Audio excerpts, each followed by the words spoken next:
അമേരിക്കയ്ക്ക് ഇറാന്റെ അന്ത്യശാസനം. കരാറുകൾ പാലിച്ചിട്ടില്ലെങ്കിൽ അമേരിക്കയെ ആക്രമിക്കും എന്ന തരത്തിലുള്ള നിലപാടാണ് ഇറാൻ്റേതായിട്ട് ഇപ്പോൾ പുറത്തു വന്നിരിക്കുന്നത്. ചരിത്രത്തിൽ അപൂർവമായിട്ടാണ് അമേരിക്കയെ പോലെയുള്ള ഒരു സൂപ്പർ പവർ രാജ്യത്തെ ആക്രമിക്കുമെന്ന് ഒരു മൂന്നാം ലോക രാജ്യം വിളിച്ചു പറയുന്നത്. അതിൻ്റെ പ്രതിഫലനങ്ങൾ ഭയാനകരമായിരിക്കും എന്ന് അതിൻ്റെ തുടർച്ചയായിട്ട് പറയുന്നുണ്ട്.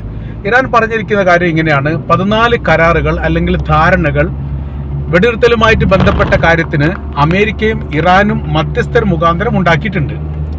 ഇത് ലംഘിക്കപ്പെടുകയും ഈ കരാർ വ്യവസ്ഥ കൃത്യമായ രീതിയിൽ പാലിക്കാതിരിക്കുകയും ചെയ്യുന്ന സമയത്ത് പിന്നീട് യുദ്ധമല്ലാത്ത മറ്റൊരു പോംവയും ഈ വിഷയവുമായിട്ട് ബന്ധപ്പെട്ടില്ല എന്നൊരു മുന്നറിയിപ്പാണ് ഞങ്ങൾ നിങ്ങൾക്ക് നൽകുന്നത് എന്നാണ് ഇറാൻ്റേതായിരിക്കുന്ന ഒരു പ്രസ്താവന ഇപ്പോൾ പുറത്തു വന്നത്. വിദേശകാര്യമന്ത്രിയൊക്കെ ഈ വിഷയവുമായിട്ട് ബന്ധപ്പെട്ട് കൃത്യമായ രീതിയിലുള്ള നിലപാട് പറയുകയും ചെയ്തിട്ടുണ്ട്. ഏതൊരു കരാർ വ്യവസ്ഥ ഏതു രാജ്യവുമായിട്ട് അമേരിക്ക ഉണ്ടാക്കിയിട്ടുണ്ടെങ്കിലും ആദ്യഘട്ടത്തിലും അവസാന ഘട്ടത്തിലും അത് ലംഘിക്കാറുള്ളതും അതിനെതിരെ പ്രവർത്തിക്കാറുള്ളതും അമേരിക്കയായിരിക്കും. ഇസ്രായേലുമായിട്ടാണെങ്കിൽ ഇസ്രായേലായിരിക്കും. അതിനെതിരെ ആരെങ്കിലും ചോദിക്കുകയോ അല്ലെങ്കിൽ അതുമായിട്ട് ബന്ധപ്പെട്ട് എന്തെങ്കിലും അഭിപ്രായം പറയുന്നതോ സർവ്വസാധാരണയായി ലോകാടിസ്ഥാനത്തിൽ കാണാത്തതാണ്. ഇറാനുമായിട്ട് ബന്ധപ്പെട്ട രീതിക്ക് അത് മാറ്റം വന്നിരിക്കുന്നു. തങ്ങൾ തീർച്ചയായിട്ടും അതിനെതിരെ യുദ്ധപ്രഖ്യാപനം തന്നെ നടത്തും. അമേരിക്കയുടെ സൈനിക ബേസുകൾ ഈ അറേബ്യൻ രാജ്യങ്ങളിലുള്ളത് ഏറെക്കുറെ പകുതിയോളം തകർന്നിട്ടുണ്ട്. ശേഷിക്കുന്നവ മാരകമായിരിക്കുന്ന ആക്രമണത്താൽ തകർക്കും എന്ന് പറയുന്നതോടൊപ്പം തന്നെ ഇതുവരെ തങ്ങൾ ഉപയോഗിക്കാത്ത ആയുധങ്ങൾ നിങ്ങൾക്കെതിരെ ഉപയോഗിക്കും എന്ന കാര്യത്തിൽ യാതൊരു സംശയവുമില്ല. തങ്ങൾ അത്രത്തോളം സൈനികപരമായ രീതിയിൽ ബലവും ശക്തിയും സംഭരിച്ചിരിക്കുന്ന രാജ്യം തന്നെയാണ്. ആയതിനാൽ അത് നിങ്ങൾ സൂക്ഷിക്കണം എന്ന മുന്നറിയിപ്പാണ് നൽകിയത്. ഇത് പറയാനുള്ള കാര്യം എന്ന് വെച്ചാൽ ഒരു പ്രകോപനപരമായിരിക്കുന്ന ചില സമീപനങ്ങൾ ഹോർമുസ് കടലുമായിട്ട് ബന്ധപ്പെട്ട് അമേരിക്കയുടെ ഭാഗത്ത് ഉണ്ടാകുന്നു. ഒരു സമാന്തര പാത ഉണ്ടാക്കാൻ വേണ്ടിയിട്ട് ഒമാനോട് ചേർന്നുകൊണ്ട് അമേരിക്ക ശ്രമിക്കുകയും ചെയ്തു. ആ കപ്പൽ പാതക്ക് നേരെയാണ് ആ പാതയിലൂടെ നടന്നു പോകുന്ന കപ്പലിനെയാണ് അമേരിക്ക ആക്രമിച്ചത്. ആ ആക്രമണവുമായിട്ട് ബന്ധപ്പെട്ടാണ് അമേരിക്ക ഇറാനെ ആക്രമിക്കുന്നത്. പിന്നീട് തിരിച്ചടി അറേബ്യൻ രാജ്യങ്ങളിലുള്ള അമേരിക്കയുടെ സൈനിക ബേസിന് നേരെ 21-ലധികം തവണ അമേരിക്ക നടത്തിയും അതിൻ്റെ തുടർച്ചയായ രീതിയിലാണ്. അപ്പോൾ കരാർ വ്യവസ്ഥ ലംഘിക്കുന്നു. ഇപ്പം നിലവിൽ അമേരിക്കയുടെ പ്രതിനിധി സംഘങ്ങൾ ഖത്തറിലുണ്ട്. അതോടൊപ്പം തന്നെ ഇറാൻ്റെ പ്രതിനിധി സംഘങ്ങളും ഉണ്ട്. ഈ ഇറാൻ്റെ പ്രതിനിധി സംഘങ്ങൾ ഏത് രാജ്യത്തേക്ക് പോവുകയാണെങ്കിലും സമാധാനത്തിൻ്റെ പേര് പറഞ്ഞുകൊണ്ട് അമേരിക്ക അതിനെ പിന്തുടരാറുണ്ട്. പാകിസ്ഥാനിൽ ഇതിനു മുമ്പ് വിദേശകാര്യമന്ത്രി അബ്ബാസ് അറാഞ്ചി അടക്കമുള്ള ആളുകൾ പോയ സമയത്ത് അതിനെ പിന്തുടർന്നുകൊണ്ടാണ് അമേരിക്കയുടെ സംഘം പാകിസ്ഥാനിലെത്തിയത്. ആ സമയത്ത് ഇറാൻ പറഞ്ഞിരിക്കുന്ന കാര്യമുണ്ട്: ഞങ്ങൾക്ക് ഈ സമാധാന കരാറുമായിട്ട് ബന്ധപ്പെട്ടോ അമേരിക്കയുമായിട്ട് ചർച്ച ചെയ്യാൻ വേണ്ടിയിട്ടോ വന്നതല്ല. ഞങ്ങളുടെ ലക്ഷ്യങ്ങളും താല്പര്യങ്ങളും വേറെയാണ്. ആ വിഷയത്തിന് വേണ്ടിയാണ് പാകിസ്ഥാൻ വന്നത്. അപ്പോൾ നിരാശയായിട്ടാണ് യഥാർത്ഥത്തിൽ അമേരിക്ക അവിടുന്ന് തിരിഞ്ഞു പോകുന്നത് എന്ന് ചുരുക്കം. അമേരിക്കയുടെ സംഘങ്ങൾ അങ്ങോട്ട് കയറിയിട്ടില്ല എന്നൊക്കെ ട്രംപ് പറയുന്നുണ്ടെങ്കിൽ പോലും പാകിസ്ഥാനിൽ വെച്ച് അവർ തിരിഞ്ഞു പോകുന്നതാണ് എന്നുള്ള റിപ്പോർട്ടാണ് പിന്നീട് കാണാൻ വേണ്ടി സാധിച്ചത്. ഇപ്പോൾ ഖത്തറിനെ സംബന്ധിച്ചിടത്തോളം ഖത്തറിലേക്ക് ഇറാൻ സംഘം വരുന്നുണ്ട് എന്ന് പറഞ്ഞ സമയത്ത് തന്നെ ഡൊണാൾഡ് ട്രംപിൻ്റെ പ്രസ്താവന പുറത്തു വന്നു. തങ്ങളോട് പല ഘട്ടങ്ങളിലായി ഇറാൻ പറഞ്ഞിട്ടുണ്ട് സമാധാന ചർച്ചയ്ക്ക് തയ്യാറാണ് എന്നുള്ളത്. അതുകൊണ്ട് അവർ നിർബന്ധിച്ചത് കൊണ്ടാണ് തങ്ങൾ അതിന് സമ്മതിച്ചത് എന്ന തരത്തിലാണ് ഇറാൻ പറഞ്ഞിരിക്കുന്ന മറുപടി. അമേരിക്കയുമായിട്ട് ഒരു ചർച്ചയ്ക്ക് ഞങ്ങൾ താല്പര്യമില്ല, ഞങ്ങൾ ആ കാര്യം പറഞ്ഞിട്ടില്ല. ചർച്ച താല്പര്യമില്ലെങ്കിൽ പിന്നെ എന്തിനാണ് ആ കാര്യത്തെക്കുറിച്ച് കാര്യം ആവർത്തിച്ചുകൊണ്ട് അമേരിക്ക പറയാറുള്ളത്? അമേരിക്ക പ്രസിഡന്റ് ഡൊണാൾഡ് ട്രംപ് ആ കസേരയിൽ കുത്തിരുന്ന് കള്ളത്തരവും പൊള്ളത്തരവും മാത്രമാണ് പറയുന്നത്. ലോകത്തിലെ ഏറ്റവും വലിയ പൊള്ളു പറഞ്ഞതിന് അല്ലെ കള്ളത്തരം പറഞ്ഞതിനുള്ള ഈ അവാർഡ് കൊടുക്കുകയാണെങ്കിൽ നോബൽ സമ്മാനം കൊടുക്കാൻ യോഗ്യൻ ട്രംപാണ് എന്ന് പോലും പരിഹസിച്ചുകൊണ്ട് ഇറാൻ്റെ ഭാഗത്ത് നിന്ന് പ്രസ്താവനയും പുറത്തു വന്നു. അപ്പോൾ ഇപ്പോൾ അവരുടെ സംഘം അവിടെ നിന്നുകൊണ്ട് മറ്റുള്ള കാര്യത്തെക്കുറിച്ച് സംസാരിക്കുകയാണ്.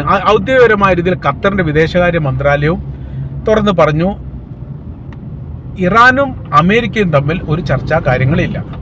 ആ വിഷയവുമായിട്ട് ബന്ധപ്പെട്ട കാര്യത്തെക്കുറിച്ച് തങ്ങളോട് സംസാരിച്ചിട്ടുമില്ല.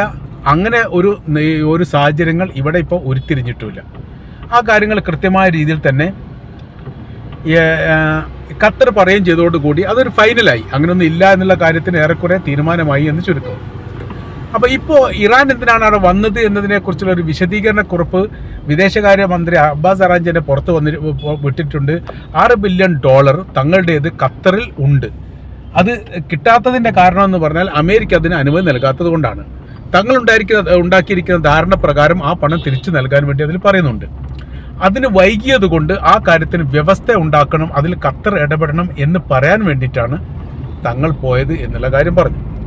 അതോടൊപ്പം തന്നെ ഈ കരാർ വ്യവസ്ഥയുമായിട്ട് ബന്ധപ്പെട്ട കാര്യത്തിന് ലംഘനം നടത്തുന്ന സമയത്ത് അതിൻ്റെതായിരിക്കുന്ന പ്രത്യാഘാതം ഉണ്ടാകും എന്നൊരു മുന്നറിയിപ്പ് അമേരിക്കക്ക് ഖത്തർ വഴി നൽകാൻ അതും കൂടി തങ്ങളുടെ ഉദ്ദേശ ലക്ഷ്യമാണ് എന്നുകൂടി പറഞ്ഞു വെക്കുന്നു.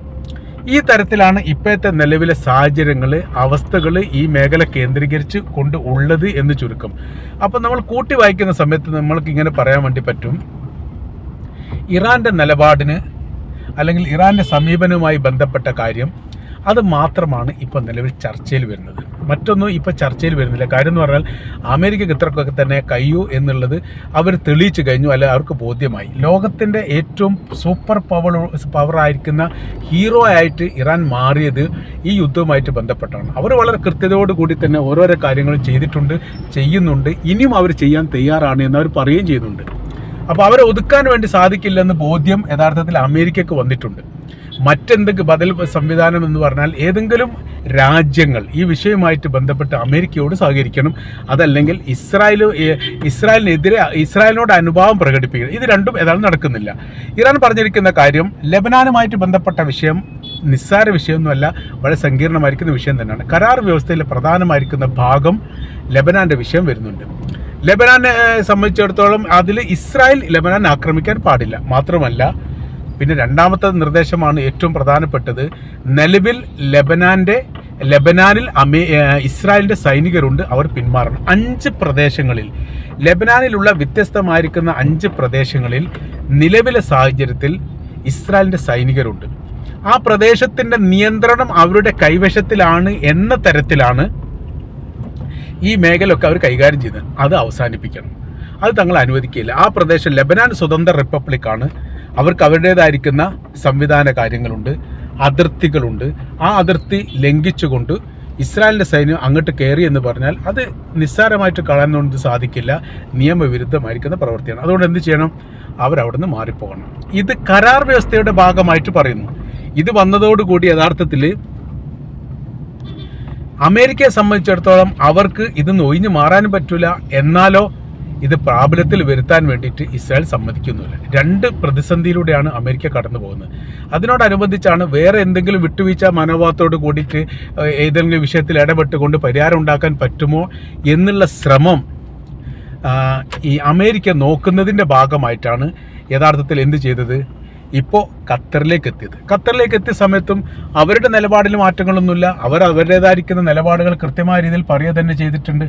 ആ പറയുന്നതിൽ നിന്ന് വ്യത്യസ്തമായ രീതിയിൽ തങ്ങൾക്ക് നിലപാടില്ല എന്ന് ഇറാനും പറയുന്നു.